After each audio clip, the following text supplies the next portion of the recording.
এদিন হঠাৎ আমাৰ ঘৰত ওলালেহি অসমৰ সকলোৱে পৰিচিত প্ৰাঞ্জল দা। প্ৰাঞ্জল দাহঁতৰ স্কুল খোজৰ এনুৱেল ডে'ৰ কাৰণে মোক আমন্ত্ৰণ কৰিবলৈ। তেওঁ আমন্ত্ৰণ ক্ৰমে মই গৈ পালোগৈ মথুৰাপুৰ। গৈ পোৱাৰ লগে লগে এখন ফুলাম গামোচা আৰু এটা মেমেণ্টৰে মোক আদৰণি জনালে।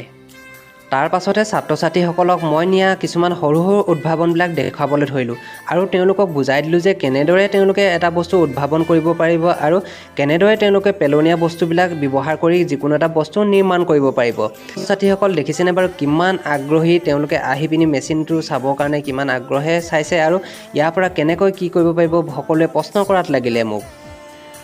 বহুত ভাল লাগিলে, দুই এজন ছাত্ৰ ছাত্ৰীয়ে ঘৰতে প্ৰজেক্ট বনাই আনিছে আৰু প্ৰজেক্টবিলাক ইমান ধুনীয়াকৈ বনাই আনিছে। মই নিয়া দুই এটা বস্তু তেওঁলোকক বনাবৰ কাৰণে দেখুৱালোঁ আৰু তেওঁলোকে চাই পিনি বহুত আনন্দিত হ'ল। আজিৰ দিনটোত যিসকল ছাত্ৰ ছাত্ৰীৰ লগত সময় কটালোঁ সেই ছাত্ৰ ছাত্ৰীসকল হৈছে খোজ স্কুলৰ। খোজ স্কুলৰ ছাত্ৰ ছাত্ৰীসকল বহুত ক্ৰিয়েটিভ আৰু তেওঁলোকৰ বহুতখিনি ইন'ভেটিভ মাইণ্ডছেট আছে আৰু তেওঁলোকৰ লগত সময় কটাই বহুত ভাল লাগিলে। ধন্যবাদ জনাইছোঁ খোজ স্কুলৰ সকলো কৰ্তৃপক্ষক আৰু লগতে ধন্যবাদ জনাইছোঁ প্ৰাঞ্জল দাক মোক আমন্ত্ৰণ কৰাৰ কাৰণে।